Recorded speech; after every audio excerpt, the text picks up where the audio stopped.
muitas outras vezes para outros que estão aqui. O Senhor é bom. Vamos abrir nossas Bíblias na primeira epístola de Paulo aos Coríntios, capítulo 2, e leiamos os 2 primeiros versos.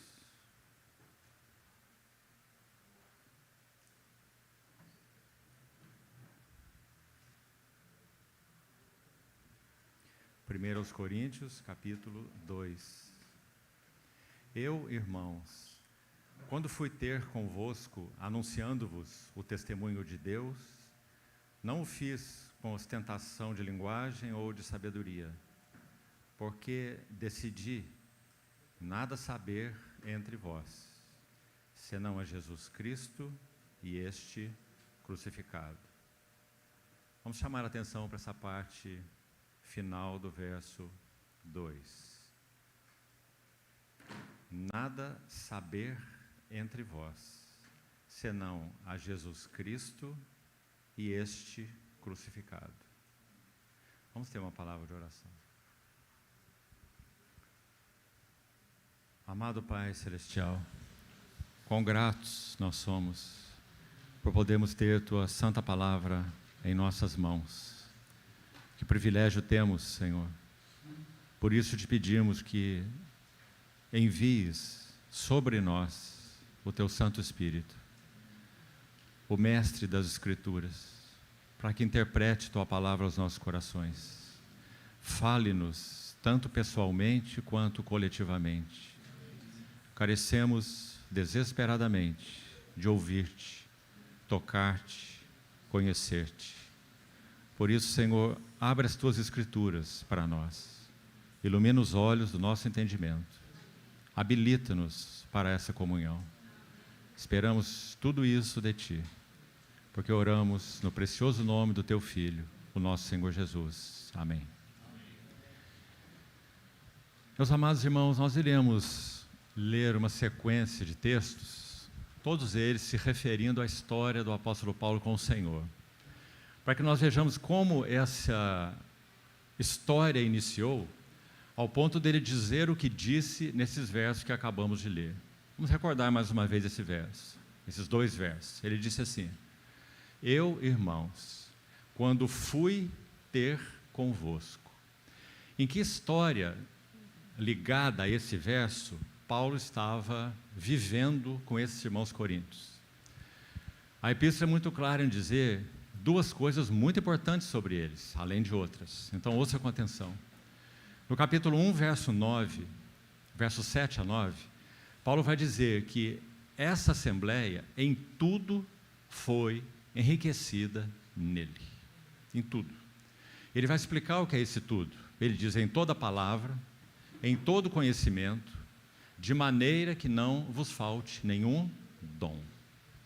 Uma assembleia muito rica na palavra, rica no conhecimento, e nem mesmo lhes faltava dons espirituais. Por outro lado, veja o que ele diz no capítulo 3 dessa mesma epístola, como ele inicia: irmãos, não vos pude falar como a espirituais, mas sim como a carnais, como a crianças em Cristo. Leite vos dei a beber, não vos dei alimento sólido, porque não podíeis suportá-lo. E ainda não podeis suportá-lo, porque ainda sois carnais. Por que Paulo se identificou assim? Olha o próximo verso aí do capítulo 3. Porque havendo entre vós ciúmes e contendas, não é assim que sois carnais? Veja as perguntas dele. E não é assim que andais segundo os homens? Então, meus amados irmãos, quão impressionante é que, junto à palavra, conhecimento, dons espirituais, ou seja, riqueza espiritual, possa haver um outro companheiro que está aí ao lado disso, que Paulo chamou de carne. Então podemos dizer que a Assembleia dos Coríntios era rica em 2 coisas, basicamente. Elas eram ricas de palavra, conhecimento e dons, riqueza espiritual verdadeira. Paulo não disse que isso era espúrio, era falso, não é? Era uma imitação de uma obra espiritual, muito pelo contrário. em tudo enriquecidos nele. Mas, por outro lado, ele vai dizer que a carne anda ao lado do dom. E no trabalho transformador de Deus, ele não vai lidar com o dom é dele. O dom é tão puro quanto ele. Mas ele tem que tratar com a carne. Do contrário, todo o exercício do dom, ou do conhecimento, ou da palavra, ele é mestiço. Como uma água que passa por um cano enferrujado e carrega em si, esse cano, não apenas a doçura da água, o significado da água, mas carrega a ferrugem. Também, para usar uma outra figura, como aqueles bolos de aniversário, cobertos com aquela capa branca, doce, né? Chama atenção. Mas então, num determinado momento, uma mosca cai no bolo. E aquele bolo que estava sendo tão aguardado, delicioso, agora tem uma mosca no bolo. E o que se faz normalmente, é cortar um pedaço inteiro do bolo e jogar fora, por causa de uma mosca. Então, meus irmãos, creio que essas figuras nos ajudam a compreender o que é a obra espiritual, a obra de Deus. Quantas vezes, em vários níveis, estamos conversando, tendo comunhão, ouvindo uma palavra, lendo um livro, nesse caso não a Bíblia, que aqui está a pura palavra de Deus, de repente a mosca cai no bolo. Uma atenção é chamada para ela. Um desvio, falando espiritualmente, um desvio do foco, que Paulo mencionou nesses versículos que acabamos de ler. 1 Coríntios 2, 1 e 2. Eu decidi nada saber entre vós, porque vocês já sabem muito, vocês já têm muita palavra, vocês já têm muito conhecimento, e até mesmo não vos falta nenhum dom. Então, eu entendo claramente que o que vocês precisam, palavras dele, está aí no nosso livro de Coríntios, não é? Eu decidi que, nesse contexto que já citamos, a riqueza espiritual e mais, junto com ela, a carnalidade, eu decidi no meu espírito, eu estou convicto, nada saber entre vós, senão Jesus Cristo e este crucificado. Agora, olha essa frase, Jesus Cristo, a glória, a beleza, as virtudes, as perfeições da pessoa dele, que é o único foco adequado para prosseguirmos na jornada cristã. Não há outro foco, ou há. E na sequência ele diz, e este crucificado. Então nessa linda expressão nós temos duas coisas, a glória da pessoa e a glória da obra do nosso Senhor Jesus. Em outras palavras, nós temos Cristo e a cruz, Cristo e a cruz, Jesus Cristo e este crucificado. Meus amados irmãos e irmãs, nós nunca, nem agora e nem por toda a eternidade, junto com Ele, sem limitações, corpos transformados, podendo vê-lo face a face, sem pecado, sem tentações, sem morte, sem corrupção, sem nada que interfira na nossa relação, seja com Ele ou uns com os outros, nem nesse ambiente que aguardamos com tanta ansiedade, nosso lar. Ainda assim, nunca esgotaremos as riquezas da pessoa e da obra do nosso Senhor Jesus. Nunca. Paulo menciona isso em Efésios 3 como sendo as riquezas insondáveis de Cristo. Por um simples motivo, Ele é quem é e nós somos quem somos. Ele é o Criador inesgotável, infinito, imensurável. E mesmo com corpos glorificados diante dEle, nós ainda seremos, nesse sentido, um dedal, um copozinho, incapaz de conter a medida plena desse que disse, eu sou o que eu sou. Isso não é um privilégio para nós? Como consequência imediata, nós sabemos que nós nunca teremos qualquer tipo de monotonia por toda a eternidade. Só podemos usar a linguagem humana para tentar nos aproximar de realidades celestiais, não é assim? Elas são tão sublimes. E o que poderíamos dizer? Poderíamos dizer que nós, a cada dia eterno, já que na eternidade não tem dia, não é? A cada dia eterno nós estaremos descobrindo, servindo, adorando e conhecendo. Meus irmãos, a escola já começou nessa terra. Nós nem pedimos para ser matriculados. Não fostes vós que escolhestes a mim. Eu vos escolhi a vós. E eu vos designei para que vades e deis fruto, e o vosso fruto permaneça.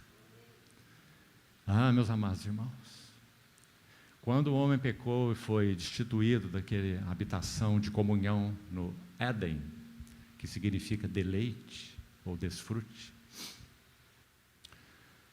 desde então, o homem busca o seu lar. E não muito tempo depois, pela bondade daquele que quer um lar com o homem, ele separou Moisés para que edificasse aquela que seria a figura terrena da habitação celestial. É o que o livro de Hebreus vai nos dizer tão claramente. Figura de coisas que se acham nos céus. O tabernáculo, figura. Quando o Senhor ordenou a Moisés que o fizesse, ele diz assim, Êxodo 25, 8, e farão para mim, um tabernáculo, para que eu, olha esses pronomes pessoais, me farão para que eu possa habitar no meio deles. Mais à frente, no capítulo 29, ele diz assim, eu porei o meu tabernáculo entre eles, para que pela minha glória eles sejam santificados.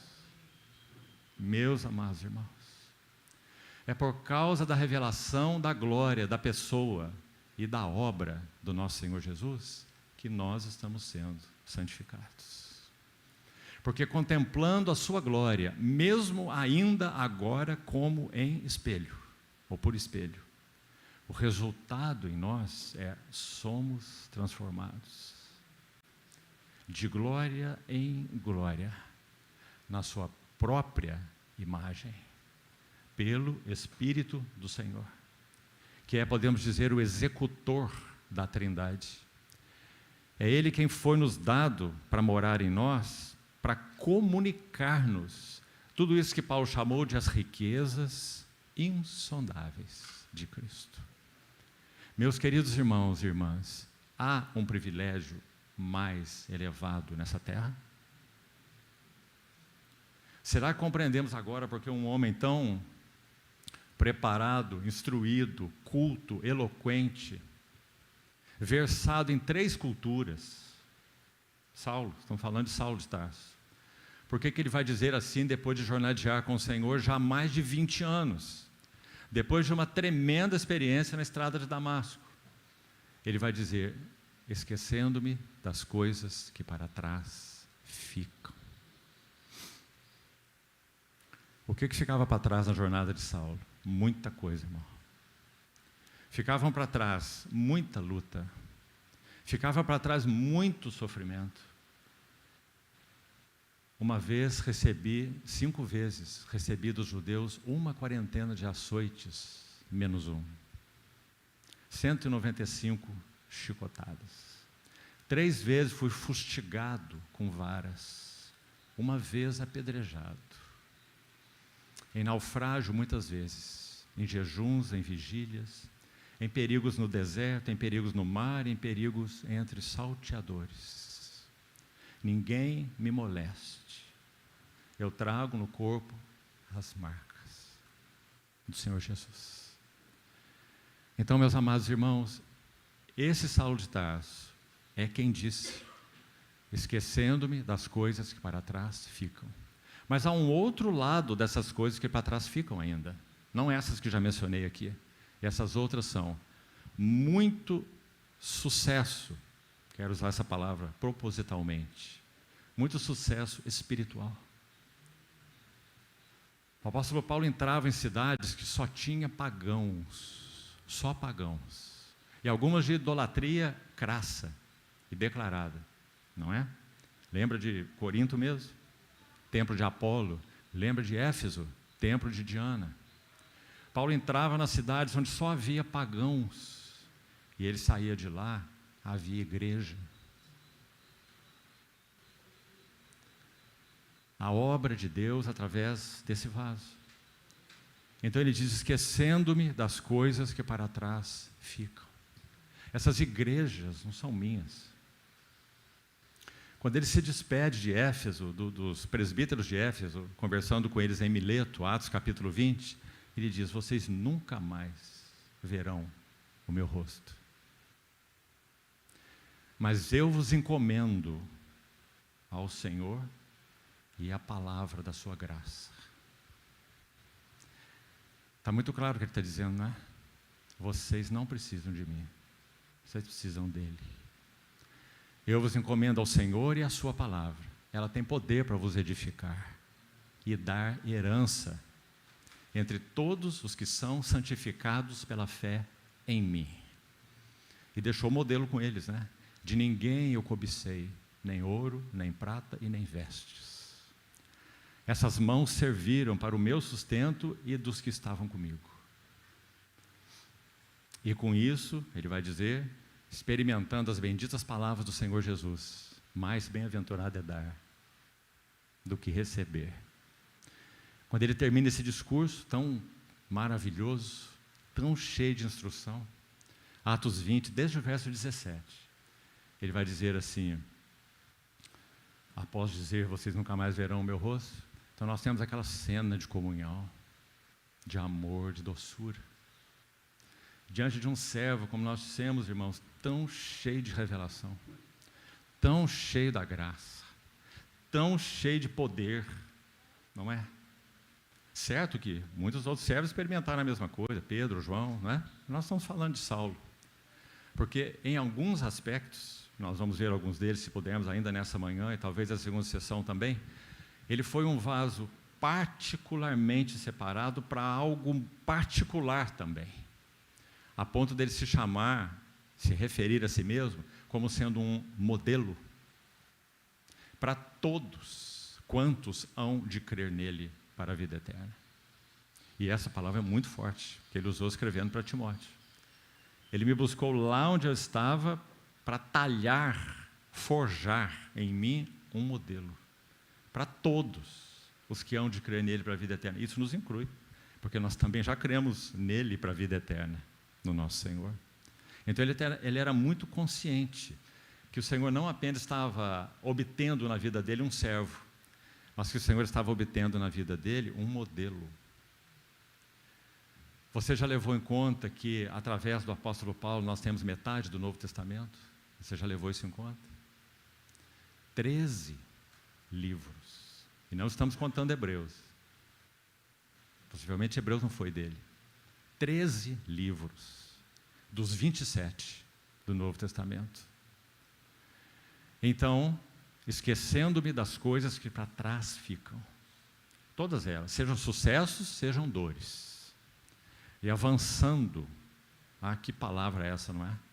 Como carecemos de tê-la bem escrita no nosso coração.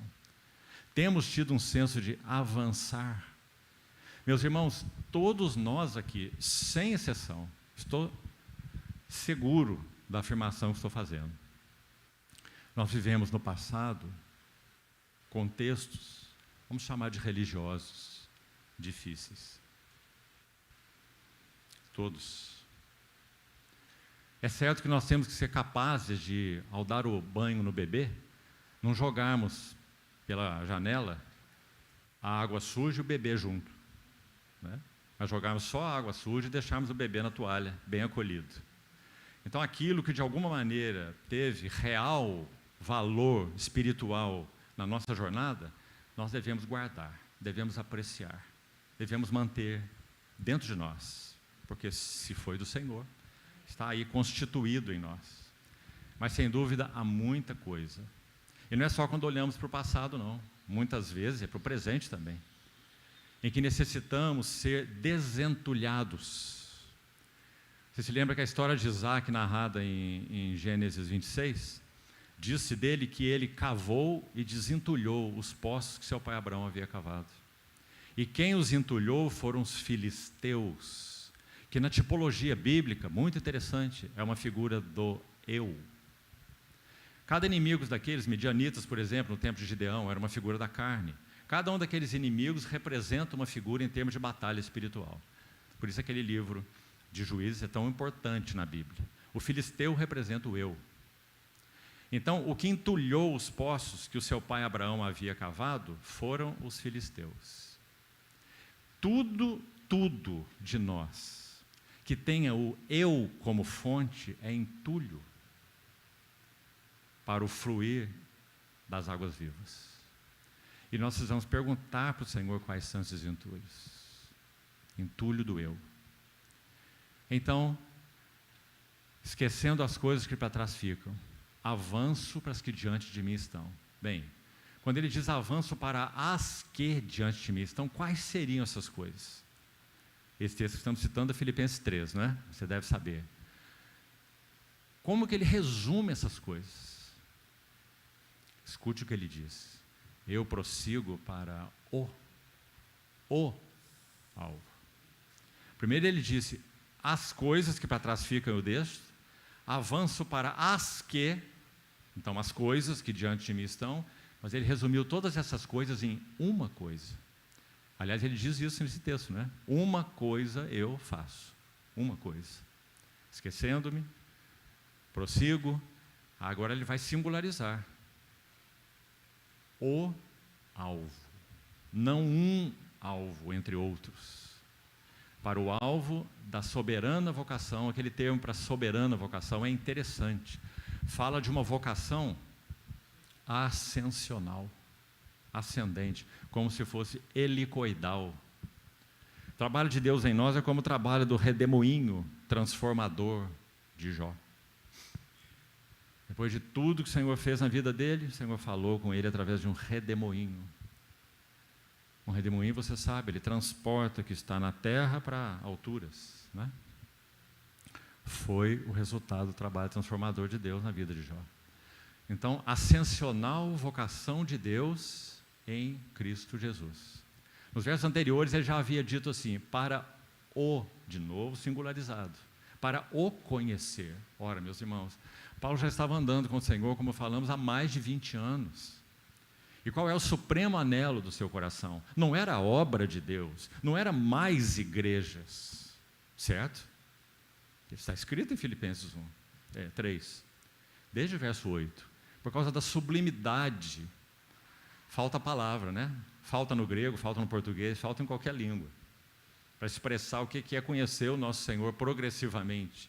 Então ele diz, pela sublimidade do conhecimento de Cristo Jesus, o meu Senhor, eu perdi todas as coisas. E as considero um refúgio para ganhar a Cristo e ser achado nele. Para o conhecer, olha isso, e o poder da sua ressurreição, e a comunhão dos seus sofrimentos, conformando-me com ele na sua morte, porque sem isso, não podemos prosseguir com o Senhor. Sem isso, não podemos servir ao Senhor. Comunhão com seus sofrimentos, para então alcançar a ressurreição dentre os mortos. E ele, irmãos, em toda a sua singeleza e autoconhecimento à luz de Deus, ele vai dizer, não julgo havê-lo alcançado e nem obtido a perfeição.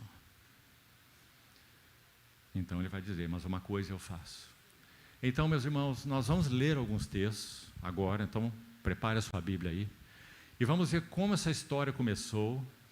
E meu encargo para essa primeira sessão, preciso ser bem objetivo, é mostrar como que no primeiro encontro do Senhor com Saulo, ele deu em Saulo 5 golpes, em Damasco, na estrada de Damasco, no caminho para Damasco, 5 golpes. Agora, antes de lermos os textos, ouça bem, os 5 golpes foram golpes na soberba de Saulo de Tarso. Guarde esse termo, soberba. Porque, irmãos, eu e soberba são um casal inseparável. Quanto mais, até mesmo nós avançarmos no Senhor, presta atenção, avançarmos mesmo. Olha os Coríntios que nós citamos, em tudo enriquecidos nele, toda palavra, todo conhecimento, não vos falta nenhum dom, né? Na medida em que avançamos no Senhor, tem um companheiro que vai ao lado, ou uma companheira. Ela vai dizendo assim, viu? Olha como você está, abençoando outros. Olha como o Senhor tem usado a sua vida, para a edificação da igreja. Olhe para você. Olha o que você era, olha o que você é. Sempre a soberba estará andando lado a lado, buscando fazer com que voltemos nossos olhos para o lugar errado. Para nós mesmos. Sempre, irmão, sempre. Vamos ter oportunidade de avançar com isso um pouco mais na próxima sessão também, ainda hoje de manhã.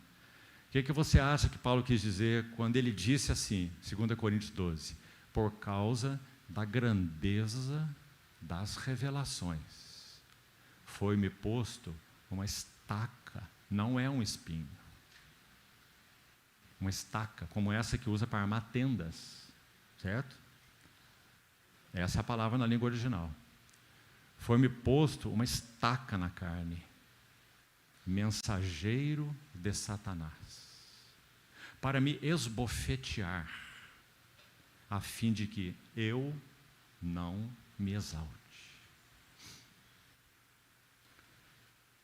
Então, vamos deixar mais para frente para vermos o que foi que ele aprendeu com essa estaca na carne. O que foi que ele experimentou, o que foi que ele viu e aprendeu. Então, quando ele foi encontrado pelo Senhor naquela jornada, você sabe o que ele foi fazer lá? O que ele ia fazer lá em Damasco? Ali mesmo, com aquela magnífica visão do Cristo glorificado, nós vamos ver como que ele descreve isso. É muito importante. Por isso nós vamos ler 3 textos em Atos, talvez mais 2 ou 3 nas suas epístolas, que vão nos mostrar uma sequência do que ocorreu ali. E o cerne de tudo isso, irmão, se você esquecer tudo que foi dito nessa manhã, guarde o que já foi dito até aqui. Golpes na soberba do eu. 5 golpes, ali mesmo. E eles são claramente escritos no livro de Atos. E vamos buscar, então, particularizá-los. Vamos, então, para o livro de Atos e vamos ler alguns relatos primeiro. Vamos ler os relatos todos. E, gastando um tempo com isso, então, iremos compartilhar alguma coisa sobre eles.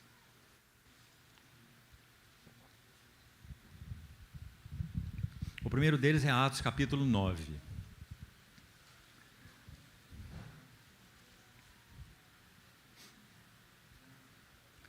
Nós vamos ler nesse momento os textos todos sem comentários. Então preste bem atenção na sua Bíblia, por favor. Cada passo. Atos capítulo 9, versículo 1. Saulo, respirando ainda ameaças e morte contra os discípulos do Senhor, dirigiu-se ao sumo sacerdote e lhe pediu cartas para as sinagogas de Damasco, a fim de que, desculpe, vou precisar chegar para cá um pouco, a luz aqui está bem fraca para a leitura, mudar para cá um pouco, pegar mais luz aqui. E lhe pediu cartas para as sinagogas de Damasco, a fim de que, caso achasse alguns que eram do caminho, assim homens como mulheres, os levasse presos para Jerusalém. Seguindo ele estrada fora, ao aproximar-se de Damasco, subitamente uma luz do céu brilhou ao seu redor. E caindo por terra, ouviu uma voz que lhe dizia: Saulo, Saulo, por que me persegues? Ele perguntou: quem és tu, Senhor? E a resposta foi: eu sou Jesus, a quem tu persegues. Mas levanta-te e entra na cidade, onde te dirão o que te convém fazer. Os seus companheiros de viagem pararam emudecidos, ouvindo a voz, não vendo, contudo, ninguém. Então se levantou Saulo da terra, e abrindo os olhos, nada podia ver. e, guiando-o pela mão, levaram-no para Damasco. Esteve 3 dias sem ver, durante os quais nada comeu nem bebeu. Ora, havia em Damasco um discípulo chamado Ananias. Disse-lhe o Senhor numa visão: Ananias. Ao que respondeu: Eis-me aqui, Senhor. Então o Senhor lhe ordenou: Dispõe-te e vai para a rua que se chama Direita, e na casa de Judas procura por Saulo, apelidado de Tarso, pois ele está orando. E viu entrar um homem chamado Ananias e impor-lhe as mãos para que recuperasse a vista. Ananias, porém, respondeu: Senhor, de muitos tenho ouvido a respeito desse homem. Quantos males tem feito aos teus santos em Jerusalém? E para aqui trouxe autorização dos principais sacerdotes para prender a todos os que invocam o teu nome. Mas o Senhor lhe disse: Vai, porque este é para mim um instrumento escolhido para levar o meu nome perante os gentios e reis, bem como perante os filhos de Israel. Pois eu lhe mostrarei quanto lhe importa sofrer pelo meu nome. Então Ananias foi, entrou na casa, impôs sobre ele as mãos, dizendo: Saulo, irmão, o Senhor me enviou, a saber, o próprio Jesus, que te apareceu no caminho por onde vinhas, para que recuperes a vista e fiques cheio do Espírito Santo. E imediatamente lhe caíram dos olhos como que umas escamas, e tornou a ver. A seguir, levantou-se e foi batizado. Vamos para mais um texto ainda. Esse é um relato de Lucas sobre a experiência de Paulo. Agora vamos ver em Atos mesmo, capítulo 22, as próprias palavras de Paulo registradas por Lucas sobre a sua experiência na estrada de Damasco. Versos 6. Vamos selecionar os versos 6 até o verso 10 para esse momento. Atos 22, verso 6. Ora, aconteceu que, indo de caminho, e já perto de Damasco, quase ao meio-dia, repentinamente grande luz do céu brilhou ao redor de mim. Então caí por terra, ouvindo uma voz que me dizia: Saulo, Saulo, por que me persegues? Perguntei: Quem és tu, Senhor? Ao que me respondeu: Eu sou Jesus, o Nazareno, a quem tu persegues. Os que estavam comigo viram a luz, sem contudo perceber o sentido da voz de quem falava comigo. Então perguntei: Que farei, Senhor? E o Senhor me disse: Levanta-te, entra em Damasco, pois ali te dirão acerca de tudo o que te é ordenado fazer. Ainda nesse capítulo, o versículo 20. Um verso muito importante.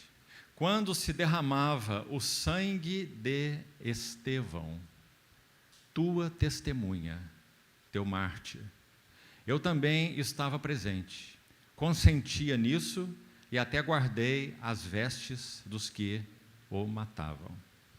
Um texto mais, ainda em Atos 26. Mais uma vez, Paulo está dando seu testemunho, agora diante de Agripa, o rei Agripa, e Lucas registrou as suas palavras. Atos 26, vamos ler desde o verso 9. Na verdade, a mim me parecia que muitas coisas devia eu praticar contra o nome de Jesus, o Nazareno. E assim procedi em Jerusalém. Havendo eu recebido autorização dos principais sacerdotes, encerrei muitos dos santos nas prisões. E contra estes dava o meu voto, quando os matavam. Muitas vezes os castiguei por todas as sinagogas, obrigando-os até a blasfemar. E demasiadamente enfurecido contra eles, mesmo por cidades estranhas, eu os perseguia. Com estes intuitos parti para Damasco, levando a autorização dos principais sacerdotes e por eles comissionado. Ao meio-dia, ó rei, indo eu caminho fora, vi uma luz no céu, mais resplandecente que o sol, que brilhou ao redor de mim e dos que iam comigo. E caindo todos nós por terra, ouvi uma voz que me falava em língua hebraica: Saulo, Saulo, por que me persegues? Dura coisa é recalcitrares contra os aguilhões. Então eu perguntei: quem és tu, Senhor? Ao que o Senhor respondeu: eu sou Jesus, a quem tu persegues. Mas levanta-te e firma-te sobre os teus pés. Por isto te apareci, para te constituir ministro e testemunha, tanto das coisas em que me viste, como daquelas pelas quais te aparecerei ainda, livrando-te do povo e dos gentios, para os quais eu te envio, para lhes abrir os olhos e convertê-los das trevas para a luz, e da potestade de Satanás para Deus, a fim de que recebam eles remissão de pecados e herança entre todos os que são santificados pela fé em mim. Pelo que, ó rei Agripa, eu não fui desobediente à visão celestial. Mais 2 textos pequenos e concluímos nossa leitura. 1 Coríntios capítulo 15.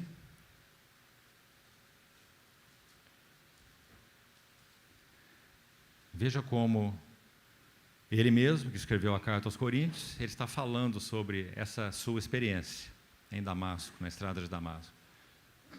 Vamos ler desde o verso 3. 1 Coríntios 15, 3. Antes de tudo vos entreguei o que também recebi, que Cristo morreu pelos nossos pecados, segundo as Escrituras, que foi sepultado e ressuscitou ao 3º dia, segundo as Escrituras, e apareceu a Cefas e depois aos 12. Depois foi visto por mais de 500 irmãos de uma só vez, dos quais a maioria sobrevive até agora, porém alguns já dormem. Depois foi visto por Tiago, mais tarde por todos os apóstolos. E então ele disse: e afinal, depois de todos, foi visto também por mim, como por um nascido fora de tempo, ou como um abortivo. Porque eu sou o menor dos apóstolos, que mesmo não sou digno de ser chamado apóstolo, pois persegui a igreja de Deus. E um último texto, então, a carta dele a Timóteo, primeira epístola a Timóteo. 1 Timóteo capítulo 1, vamos ler desde o verso 12. 1 Timóteo 1, 12. Sou grato para com aquele que me fortaleceu, a Cristo Jesus, nosso Senhor, que me considerou fiel, designando-me para o ministério. A mim, que noutro tempo era blasfemo ou difamador, perseguidor ou molestador, e insolente ou orgulhoso. Mas obtive misericórdia, pois o fiz na ignorância, na incredulidade.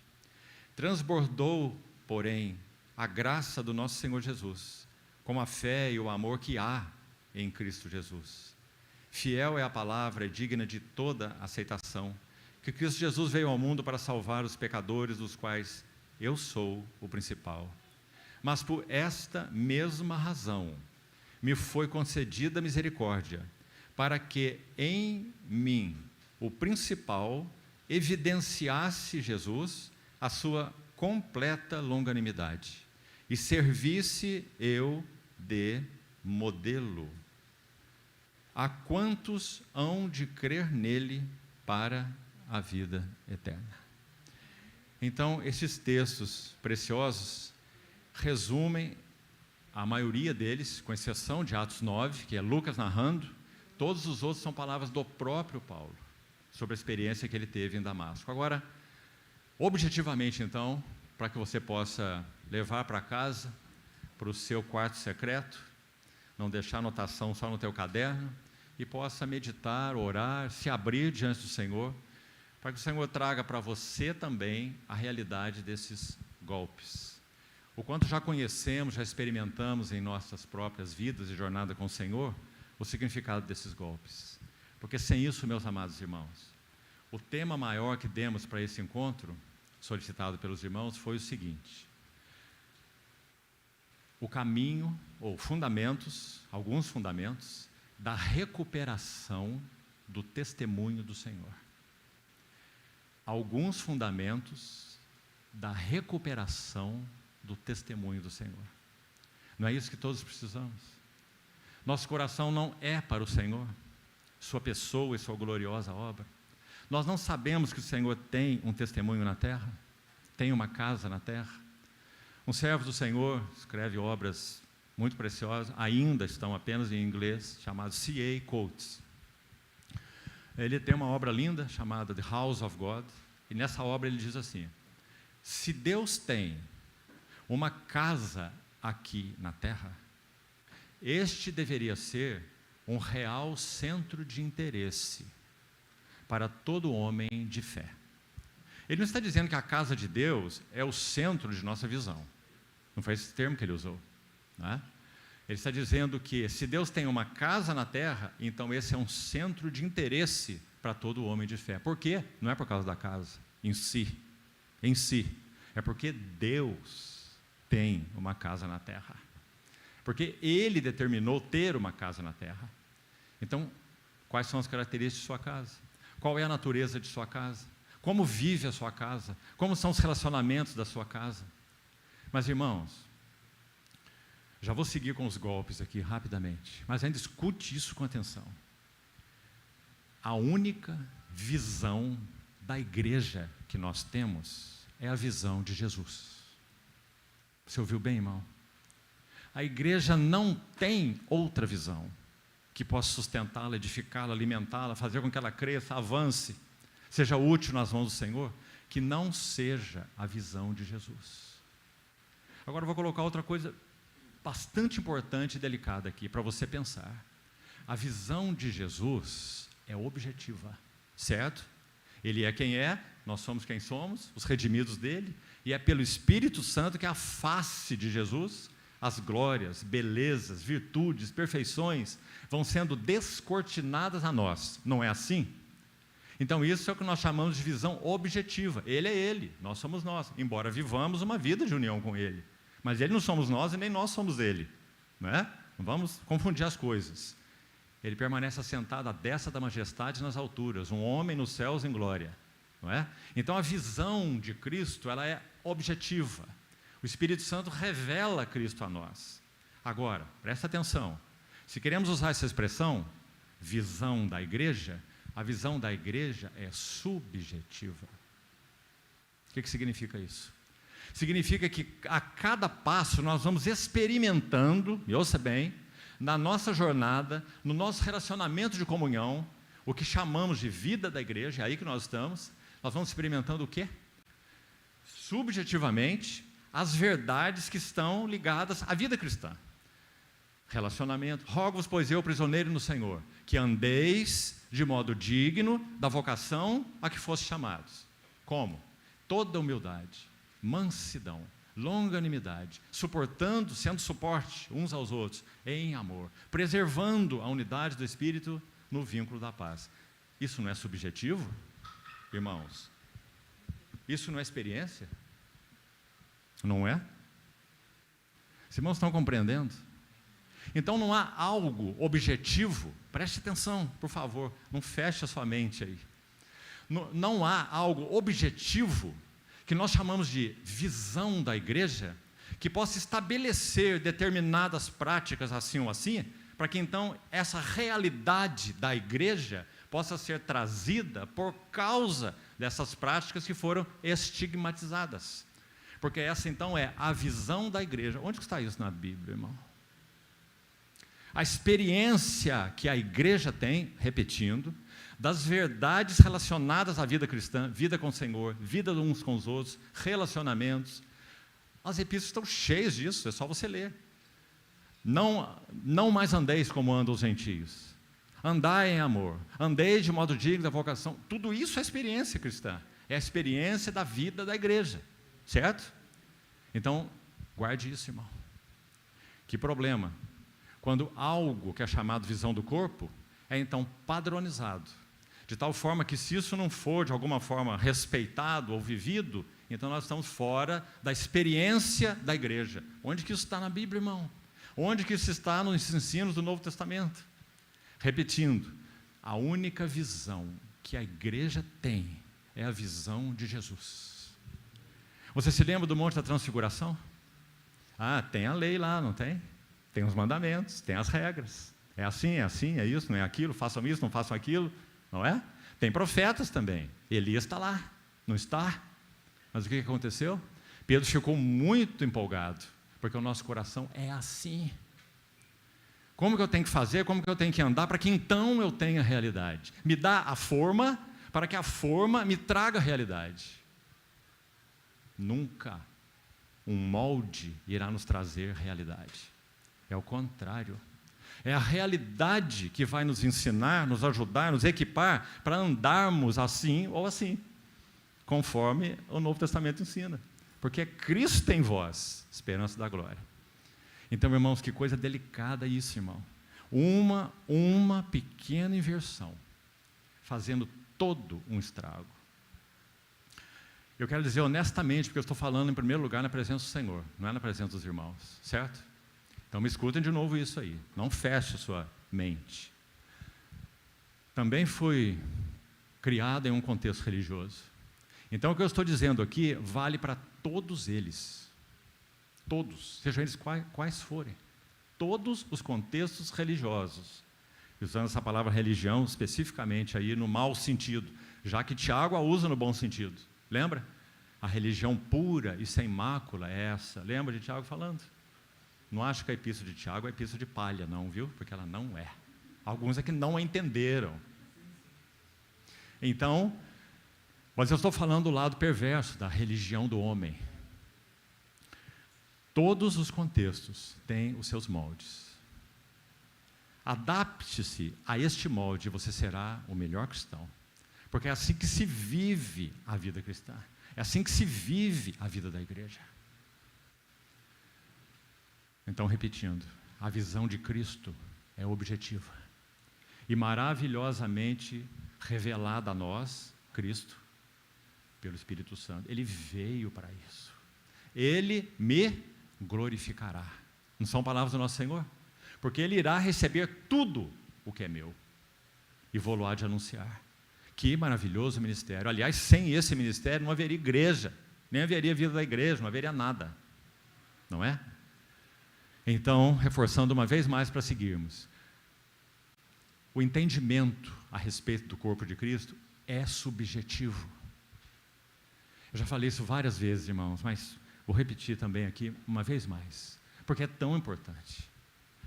No livro de Êxodo, há muitas coisas de ouro, muitas coisas de ouro. Ouro tipifica a glória de Deus, também a vida de Deus, também a natureza de Deus, aquilo que toca a Deus, ouro, certo? Mas há dois elementos de ouro em Êxodo que são muito significativos quando comparados. É o candeeiro de ouro. Candeeiro é uma figura do que mesmo? Cuidado, hein? Se você disser igreja, você já vai errar. Porque o candeeiro é uma figura de Cristo, em primeiro lugar. Ele é o candeeiro de ouro. Ele é aquele candeeiro que foi aceso por Deus e quando se colocava em contato com as pessoas, iluminava as pessoas. Iluminando o coração da mulher samaritana naquela jornada vazia dela. Iluminando o coração do jovem rico, dizendo, eu sei o que está dentro do seu coração. Vai, vende tudo que tens, dá aos pobres, depois vem e me segue. Tem um Deus dentro do seu coração. O candeeiro de ouro, aceso por Deus, o verbo se fez carne e habitou entre nós. Enquanto ele jornadeava nessa terra, cada toque do Senhor em cada pessoa, ele iluminava a pessoa. E ela se via a si mesma na luz de Deus. E ela tinha que tomar uma decisão. Ele é o candeeiro. Mas graças a Deus, a igreja é seu corpo. Então, porque ele veio morar na igreja, então, ressuscitar, depois de morto, ressuscitado, ascenso, entronizado no Pentecostes. Ouça bem, ele derrama o Espírito Santo, que é o Espírito de Jesus Cristo. Só há um Espírito. Espírito de Jesus Cristo. E ele acende na terra um candeeiro de 120 lâmpadas. Pousou uma língua, não de fogo, como de fogo, sobre cada um deles. Pense num candeeiro de 120 lâmpadas. E eles iluminaram Jerusalém, não é? Você conhece bem a história.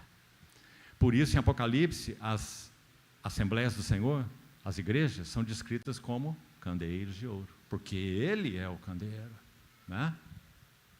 Compartilhou conosco sua natureza. Mas então o que nós estávamos dizendo? Que no livro de Êxodo nós temos duas coisas que, colocadas juntas, nos trazem uma lição muito contundente. Uma é o candeeiro de ouro, figura de Cristo. Tudo no tabernáculo é figura de Cristo, em primeiro plano. A arca não é figura de Cristo? Tudo é figura de Cristo. Então lá está o candeeiro de ouro.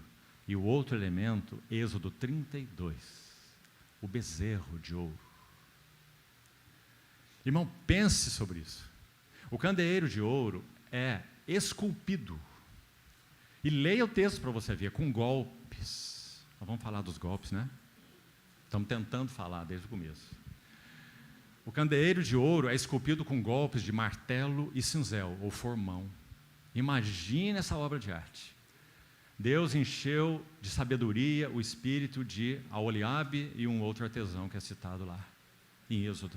Encheu-os de espírito de sabedoria, Bezalel, Aholiabe e Bezalel, para que forjassem aquele candeeiro com martelo e cinzel, e construíssem aquela obra, aquela escultura, candeeiro de ouro, lavrado, não tem solda, não tem molde.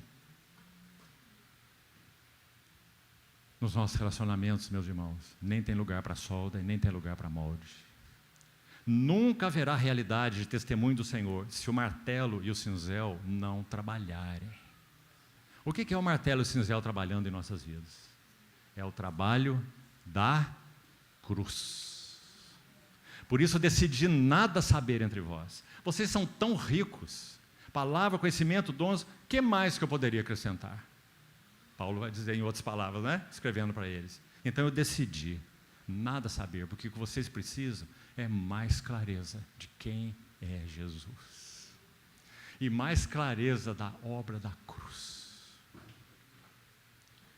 Então, meus irmãos amados, e o bezerro de ouro, como foi feito? Lembra da história? Arão ficou apavorado com aquele povo murmurando na cabeça dele. Esse Moisés subiu no monte, não sabemos se vai voltar, olha que loucura, nos tirou do Egito. Já tinham dito, temos saudade dos pepinos, dos peixes, dos alhos, né? Gostoso, mas fedorento, né? Tudo que tinha ficado no Egito, estavam lá com saudades. E Arão fala o quê? Lembre-se, irmão, que Arão era o porta-voz, seria o porta-voz de Moisés no deserto, na jornada. Então ele disse para as mulheres, dê aí o que vocês têm de ouro, tudo que vocês têm de ouro. E fundiram um bezerro. Claro, como é que vai tomar esses instrumentos e forjar um bezerro? É impossível, esse ouro tem que ser fundido. E se ele tem que ser fundido e o resultado vai ser um bezerro, tem que haver um molde. Irmãos, a obra de Deus nunca é realizada em moldes. A vida da igreja, na sua beleza e realidade, nunca é encaixada em moldes. Porque é a experiência que temos das verdades relacionadas a Cristo e a sua obra. Isso é o que determina, que forja a vida da igreja. Não é claríssimo isso, irmãos? Não é isso que está nas epístolas? Então, pense bem sobre essas duas figuras. Candeeiro de ouro, bezerro de ouro. Agora, como já falei, infelizmente, talvez a maioria, se não todos, penso que todos, os que estamos aqui de alguma maneira, nós sabemos o que são esses moldes. Todos. Só os moldes são diferentes. Mas o resultado é o mesmo, porque são moldes. Então, vamos lá para esses golpes. Vamos lá. O capítulo 9, que lemos de Atos, no livro de Atos, o versículo 5 vai dizer assim. Vou desde já mencionar esse primeiro golpe, para adiantarmos. Todos os golpes foram na soberba de Saulo. Saulo era extremamente soberbo. Então, o primeiro golpe que foi dado, capítulo 9, verso 5, foi na soberba dos seus conceitos e, junto com eles, um golpe só, a soberba do seu saber. Olha isso. Na primeira epístola dele aos Coríntios, no capítulo 8, ele vai falar sobre a questão de coisas consagradas a ídolos, e ele vai dizer assim, o saber ensoberbece, mas o amor edifica. Ele não está dizendo que vocês devem ser ignorantes e só pensar em amar uns aos outros. Não é isso que ele está dizendo, não. Mas ele está dizendo que se nós colocamos o saber à frente do amor, nós estamos invertendo o significado da vida cristã. Então, ele disse isso baseado primeiro na sua própria experiência. Um homem que conhecia, meus irmãos, tudo da cultura helenística, tudo da cultura judaica, tudo da cultura romana. Aliás, ele era um cidadão romano de nascimento. Você se lembra? Um homem versado em 3 culturas, eloquente, fora da curva, em termos de inteligência, de preparo, instruído aos pés do Gamaliel. Não é? Ele fala isso em Filipenses, você lembra? Um hebreu de hebreus, da tribo de Benjamim. Não sou lá de Rubem, Manassés, daqueles que ficaram para trás lá naquela história de números, não. Eu sou da tribo de Benjamim, hebreu de hebreus. Quanto à lei, um fariseu. Quanto à justiça que há na lei, irrepreensível. Quanto aos outros da minha idade, os jovens, eu me avantajava a todos. É dele que nós estamos falando.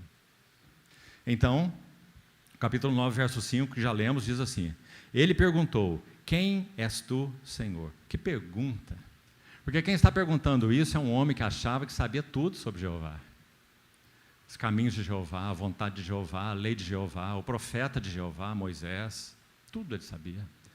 Mas agora, em terra, ele tem que perguntar: quem és tu? Irmão, não podemos ser ingênuos aqui. Ele tem uma convicção ali, nessa experiência, que o que está ocorrendo com ele é um encontro com Jeová. Aliás, num dos textos que lemos, desses 3, Atos 9, Atos 22, Atos 26, você se lembra que ele diz que essa voz falou com ele em que língua? Hebraica. Não é? Então podemos dizer que a pergunta não foi feita em grego, não foi feita: quem és tu, Kurios, que é Senhor em grego, mas quem és tu, Yahvé. Porque ele sabia que a experiência que ele estava tendo era com o próprio Yahvé. Agora, por que ele pergunta: quem és tu? Porque então, na mentalidade dele, ele sabia tudo sobre Jeová. Eu estou perseguindo a igreja, esse povo do caminho, esses seguidores do Nazareno, porque esse homem, Jesus Nazareno, é um impostor. E essa seita é completamente contrária aos caminhos de Deus, por isso eu vou destruí-los. Não foi assim, irmão? Mas agora ele tem que perguntar: quem és tu, Jeová? Em outras palavras, eu não te conheço. Quem és tu, Jeová? E a resposta que ele ouve é ainda mais impressionante. A resposta não foi: eu sou o Deus de Abraão, Isaque e Jacó. E ele era, não é? Eu não sou, eu sou o que sou. Não foi o que ele respondeu ali. Ele respondeu: eu sou Jesus. Meus amados irmãos, que maravilha! Quem é Jesus? Yahvé, que se fez carne e habitou entre nós. Na lei, no Sinai, fogo no monte. Nem um animal podia se aproximar. Moisés, vai lá você, porque você foi o escolhido, só você tem condição. Depois diga para nós o que Deus falou. Mas agora, o Verbo se fez carne e pôs a sua tenda entre nós. Cheio de fogo, palpável, trovões e escuridão, como no Sinai? Não. Cheio de graça. Ah, que palavra doce, irmão. Cheio de graça e de verdade. A verdade em Deus não é repulsiva. Quando a verdade nos confronta, irmãos, e ilumina o que nós somos por dentro, ah, que vergonha. Mas, por outro lado, a verdade de Deus não é repulsiva. A verdade de Deus é atraente. Não é repelente. A verdade de Deus é atraente. Por quê? Porque ela é combinada com graça. É aquele que diz para nós: eu sei tudo sobre você. Eu que decidi entrar na tua história. Tirou-me de um poço de lama e perdição e colocou os meus pés sobre uma rocha e pôs nos meus lábios uma nova canção. Cheio de graça e de verdade. Então, Olha esse golpe. Quem és tu? Aquele que sabia tudo sobre Jeová e seus caminhos. Que golpe foi esse? Um golpe na soberba do saber. Um golpe na soberba, o mesmo golpe, dos conceitos. Falando a mesma coisa de outra maneira. Conceitos, irmãos. Todos nós somos cheios de conceitos. O que eu estou dizendo não é que nós temos que ter mente vazia, não. Isso é coisa das seitas, isso é loucura. Mas que nós temos que ter nossa mente cheia da verdade de Deus. A oração do nosso Senhor Jesus, o Santo dos Santos da Bíblia, João 17. Santifica-os na verdade. A tua palavra é a verdade.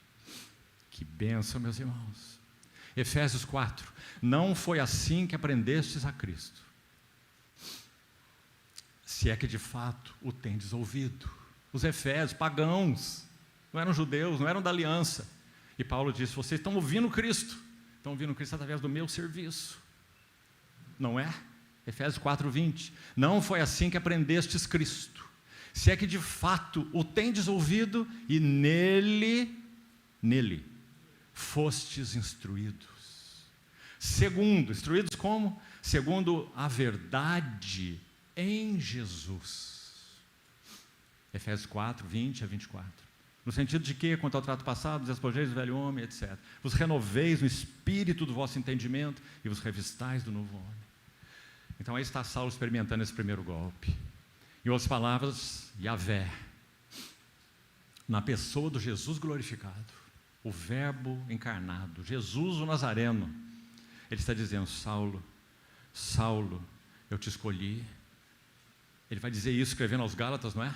Antes de eu nascer, aquele que me escolheu, me separou antes de eu nascer. Gálatas 1. E aprouve, foi do agrado dele, ele que quis, não fui eu.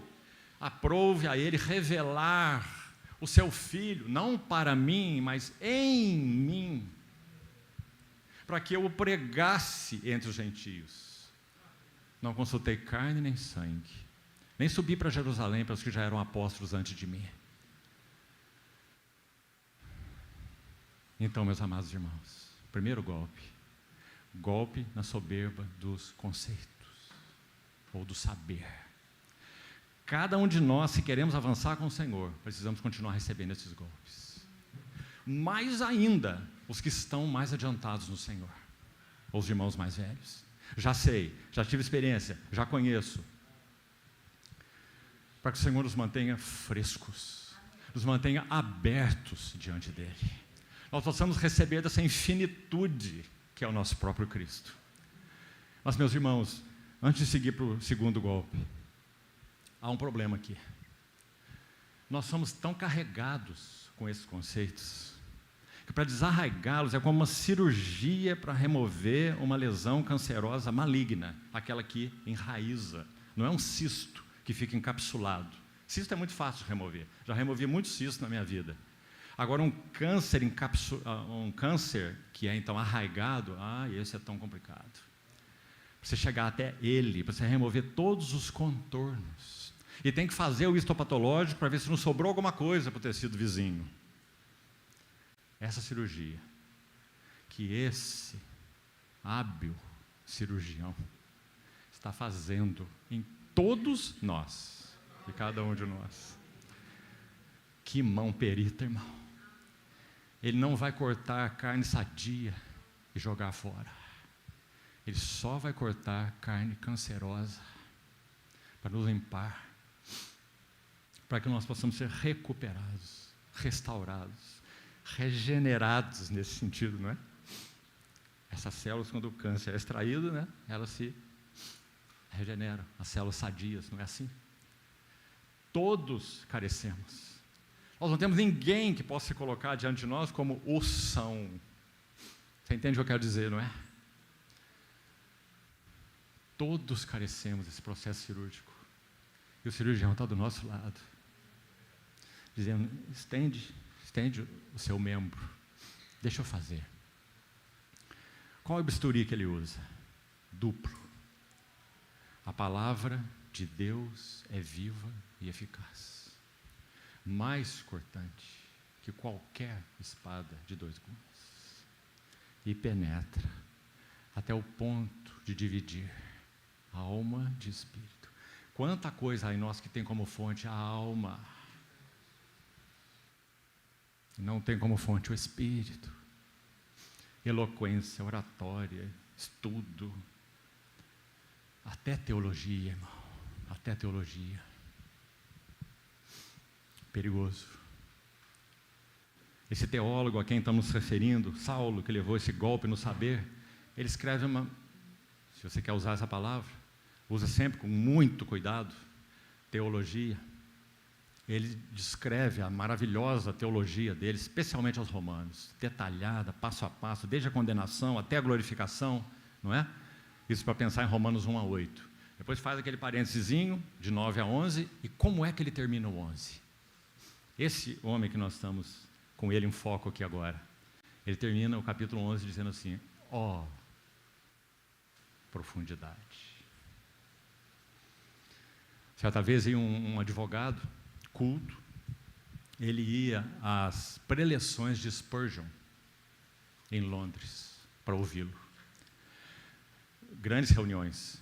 E os irmãos perceberam que esse advogado, ele nunca se decidia em receber o Senhor e dar um passo de entrega da vida dele ao Senhor. Então alguém perguntou para ele: você já tem vindo tanto aqui, estar conosco, ouvir Spurgeon pregar lá no Tabernáculo Metropolitano, famoso, né? Lá em Londres. Então perguntaram para ele: por que você vem aqui? Olha que resposta interessante. Já que ele era um advogado, então preocupado com oratória, eloquência, tá certo? A resposta dele foi assim: olha, eu venho aqui porque eu nunca vi ninguém dizer ó, como esse homem. Compreendeu a resposta? Porque Spurgeon, irmãos, além de outros, quando ele pregava o Evangelho, era como se ele não visse ninguém na frente dele. Ele só via uma face. E essa face ele descrevia para aqueles que estavam ali ouvindo a ele. Então, muitas vezes na sua pregação ele diz ó, porque ele está vendo esse de quem ele está falando. Então, Paulo, em Romanos 11, no verso 33, ele vai começar com esse ó. Ele vai dizer: ó, profundidade, tanto da riqueza, como do conhecimento de Deus. Quão insondáveis são seus juízos, quão inescrutáveis são seus caminhos. Ah, irmãos, nós falarmos isso, tudo certo, nosso entendimento é tão pequeno, mas Paulo falar isso, quem está falando isso é aquele que disse assim: eu fui arrebatado ao paraíso. Você foi? Eu também não. Fui arrebatado ao paraíso e ouvi coisas inefáveis, que nem é lícito ao homem referir. O que ele chamou de a grandeza das revelações. Então, esse foi o golpe que ele levou. Aí, golpe nos seus conceitos, golpe no seu saber. Vamos para o segundo. Segundo golpe. Golpe na independência. Olha aqui mesmo, em Atos 9, olha o verso 8. Então se levantou Saulo da terra, abrindo os olhos, nada podia ver. Verso 8. E, guiando-o pela mão, uma frase simples, não é? Tão natural, porque ele estava cego, então é isso que tinha que acontecer mesmo, né? Para ele não cair na ribanceira. Mas é uma frase tão sugestiva, porque sabe como eu imagino Saulo? E realmente você vê aí pelos relatos que é assim que ele era, é alguém que não precisava de ninguém. Possivelmente, isso é possivelmente, mas a boa base para se afirmar isso, ele era um membro do Sinédrio, o conselho máximo eclesiástico da nação judaica. Saulo, o grande Saulo. Agora, nós temos um Saulo cego e temos um Saulo guiado pela mão de outros. Essa não é uma frasezinha linda sobre o golpe na independência? Quanto ele tem, e ele tem mais do que todos os outros apóstolos nesse aspecto aqui que eu vou dizer, quanto ele tem para nos ensinar sobre o que é o corpo de Cristo. Dizendo assim, nós somos membros uns dos outros.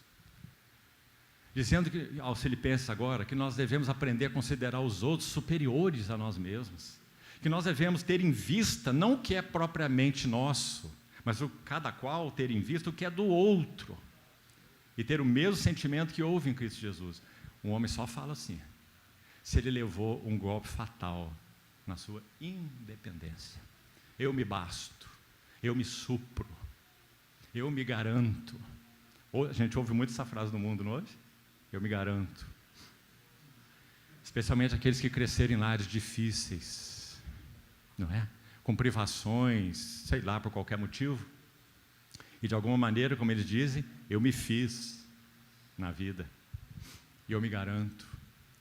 E alguns têm marcas tão profundas, né? Meu pai não me deu nada. E agora eu estou mostrando para ele que ele nem precisava ter me dado nada, que eu sou suficiente, que eu sou capaz.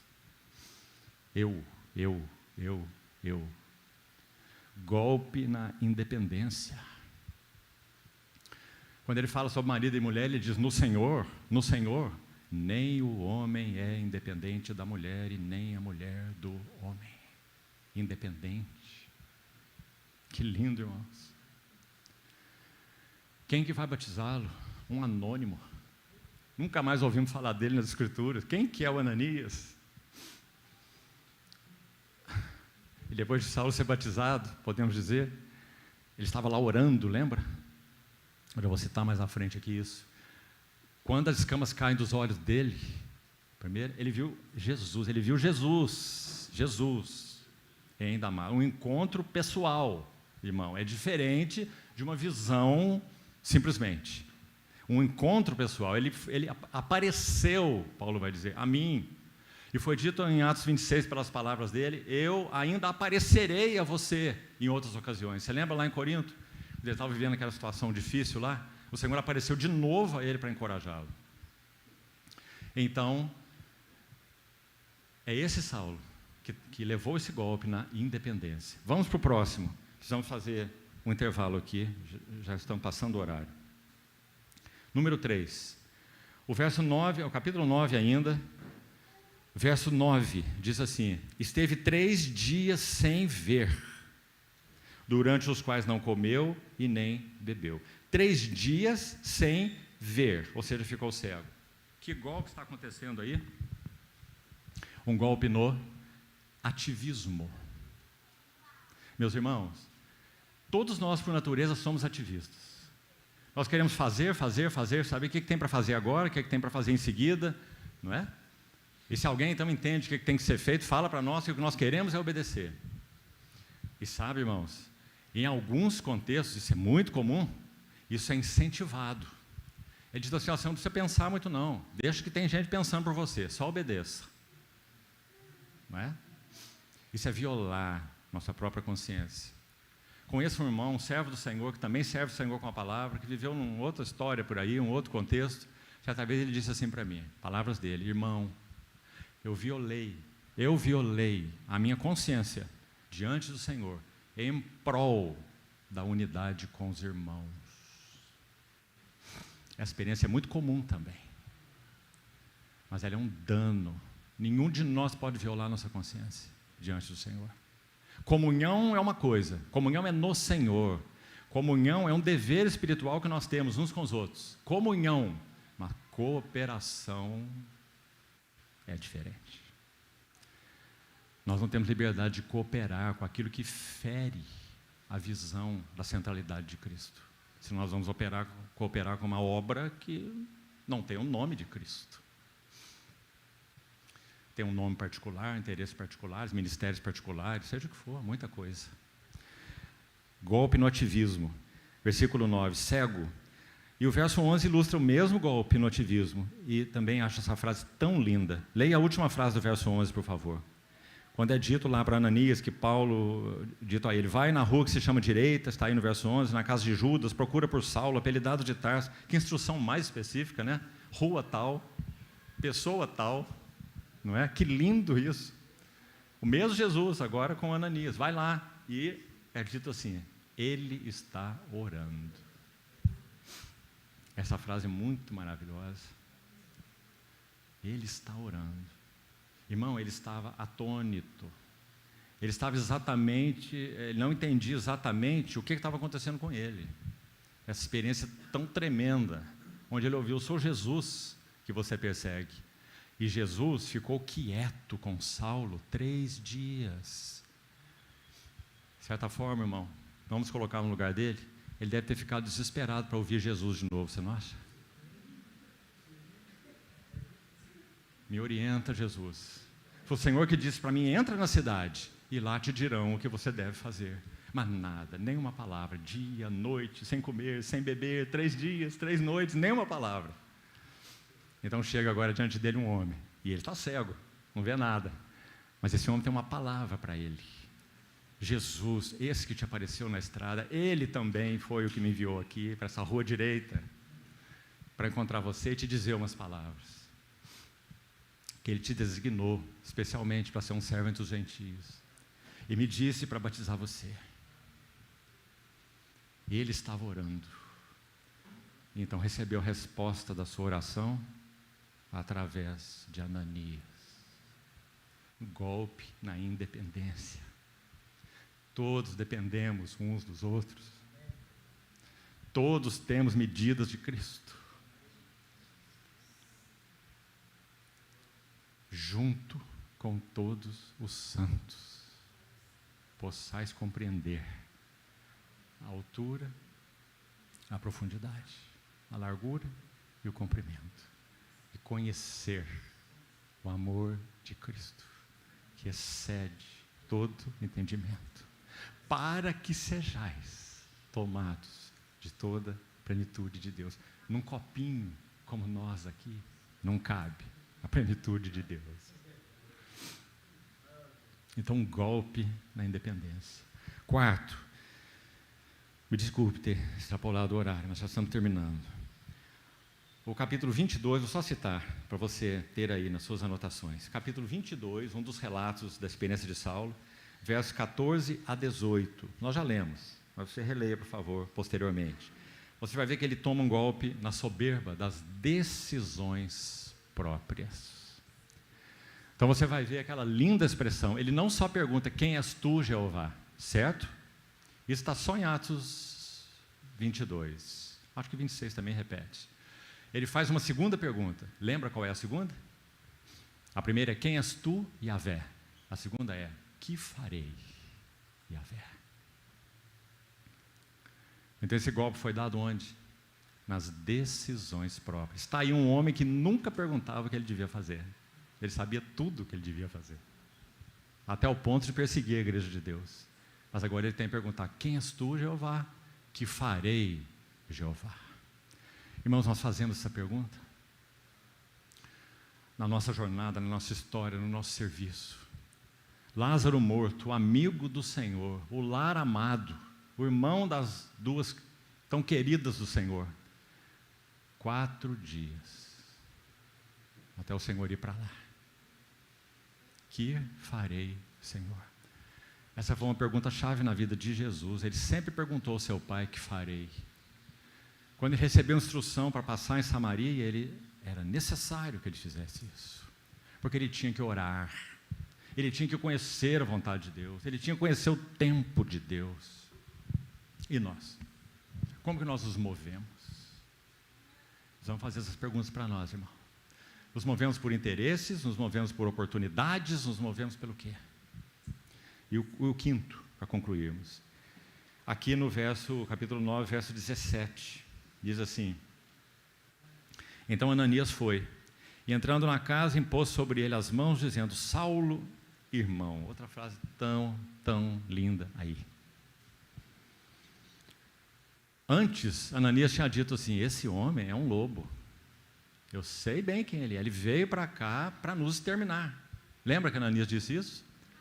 Agora, depois que as escamas caem dos olhos, né? Saulo vê Ananias, ele vai dizer: Saulo, irmão. Agora o lobo se tornou um cordeiro. E ele seria também levado ao matadouro, até o final da sua jornada com o Senhor. Dia após dia eu morro. Expressão dele. Caminho da cruz. Que golpe foi esse? Golpe nos recursos próprios. Onde está isso? Verso 17. Recuperes a vista, final do verso 17, e fiques cheio do Espírito Santo. Vamos ler um texto para terminar sobre isso, ilustrando esse golpe nos recursos próprios. Abra, por favor, em 2 Coríntios, e já concluímos. 2 Coríntios, capítulo 3. Olha o que ele diz. 2 Coríntios 3. Começamos, porventura, verso 1, outra vez a recomendarmos a nós mesmos, ou temos necessidade de alguma carta de recomendação para vós, ou de vós? Vós sois a nossa carta, escrita em nossos corações, conhecida e lida por todos os homens, estando já manifestos como carta de Cristo, produzida pelo nosso ministério. Que interessante essa palavra produzida, mas olha a próxima, mas escrita, não com tinta, mas pelo Espírito do Deus vivente. Presta atenção no produzida e escrita. Paulo entendia que ele era um servo, ele operava em nome do Senhor, ele estava muito consciente da sua carga espiritual, só que ele sabia que ninguém podia escrever essa carta, senão o Espírito Santo. Produzida pelo nosso ministério, mas escrita pelo Espírito Santo. Golpe nos recursos próprios. Ele compreendeu que todos os seus recursos estavam em Cristo pelo Espírito Santo. Irmão, as palavras para se enunciar isso são simples. É uma frase só, mas a experiência disso é uma vida. Todos os nossos recursos, vamos repetir, estão em Cristo pelo Espírito Santo. Se não estivesse em Cristo, não teria recurso nenhum. Se não fosse o ministério do Espírito Santo, nada poderia ser feito, não pode ser feito na obra de Deus. O ministério do Espírito Santo não é assunto, como costumamos pensar, dos chamados, equivocadamente, de pentecostais. Todos somos pentecostais, todos somos fruto do Pentecostes, todos somos habitados pelo Espírito Santo e só podemos fazer algo que tenha valor para Deus se for pelo Espírito Santo. Então aí ele vai seguir assim: escrita pelo Espírito do Deus vivente, não em tábuas de pedra, mas na tábuas de carne, isto é, nos corações. Quem poderia fazer isso? Com palavras de sabedoria humana, com linguagem qualquer que seja, como ele falou lá no capítulo 2 da primeira carta. Olha isso. E é por intermédio de Cristo que temos tal confiança em Deus. E esse verso 5 é impressionante, irmão. Não que nós, por nós mesmos, está vendo o golpe nos recursos próprios? Não que nós por nós mesmos sejamos capazes. Se a gente parar o verso aqui, nós já temos uma lição tão tremenda, considerando o homem que está falando isso. O homem capaz, cheio de revelação, inclusive, espiritualmente falando, inclusive, não é? Cheio do Espírito Santo, cheio de poder, cheio de entendimento, cheio de sabedoria, e vai dizer, não que nós, por nós mesmos, sejamos capazes de, olha o que ele diz na frente, não é fazer, tem algo que vem antes do fazer. O que é? Pensar. Parece que Paulo caiu na ignorância, né? Sim, irmão, caiu mesmo, porque das coisas de Deus ele não entendia nada. Então agora ele compreendeu. Então ele diz, não que nós por nós mesmos sejamos capazes de pensar alguma coisa, como se partisse de nós. E aí tem aí essa linda frase, olha como termina esse versículo, mas a nossa suficiência vem de Deus, que nos habilitou. Sem o ministério do Espírito Santo, eu sou manco, não faço nada, não alcanço nada, é infrutífero, é inútil. Ele nos habilitou para sermos ministros de uma nova aliança, não da letra, mas do Espírito. Porque a letra em si mesmo essa bendita e santa letra da palavra inspirada, se ela não for vitalizada, revelada pelo Espírito Santo, ela ainda continuará sendo a bendita letra, mas fora de nós. Compreendeu, irmão? Mas o ministério do Espírito Santo é escrever essa letra bendita aqui. Logos inspirado de Deus, né? Nas tábuas de carne do nosso coração. De maneira que,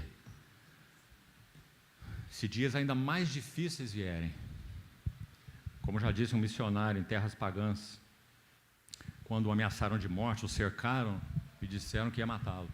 Ele foi para esse lugar para pregar o evangelho. Ele olhou para as pessoas e disse assim: vocês não podem fazer nada comigo, apenas tirar a minha vida. Apenas tirar a minha vida. Mais nada vocês podem fazer. Vocês não podem tirar Cristo de mim. Vocês não podem tirar a palavra de mim. Vocês não podem tirar a alegria de mim. Vocês não podem tirar o privilégio que eu estou tendo se eu morrer por amor a Cristo. Vocês não podem tirar nada de mim. Só podem tirar a minha vida. E para os santos do Senhor, a morte física só tem um poder sobre nós. Ela ainda tem um poder sobre nós. Morte física. Ela tem o poder de nos transferir de uma esfera onde ela ainda exerce o seu domínio para uma outra esfera onde ela não tem domínio nenhum. Preciosa é aos olhos do Senhor a morte dos seus santos. Mas, irmãos, se esses golpes não forem crescentemente verdadeiros em nossas vidas, nós teremos muito problema em seguir o Senhor. Pela ausência de profundidade nesses golpes. Golpe no saber, golpe nos recursos, golpe na independência, golpe na sabedoria, nos conceitos. Não é? Então, vamos terminar aqui. O Senhor permitir, na próxima sessão, vamos falar um pouco sobre o que é que Paulo chamou de visão celestial. Qual o conteúdo dessa visão celestial? Ou desse eterno propósito de Deus? Talvez toquemos nisso na próxima sessão. Vamos esperar no Senhor, como que Ele nos conduz. Vamos orar, então, terminamos aqui. E vamos fazer um intervalo rápido, segundo foi comunicado, para podermos não alongar demais para o horário do almoço. Querido Pai Celestial, suplicamos uma vez mais Tua ajuda, Tua longanimidade, para que sigas trabalhando com o Teu bisturi nas nossas vidas necessitadas. Carecemos tanto, Senhor, da Tua mão singular, trabalhando em nossas vidas. Por isso entregamos ao Senhor o que foi compartilhado, te suplicando que o que é Teu permaneça em nós, o que não é Teu caia por terra. Te pedimos que o Senhor nos leve a considerar esses assuntos aos Teus pés e na luz da Tua presença. Obrigado, Senhor, por Tua bondade para conosco. Em nome de Jesus. Amém.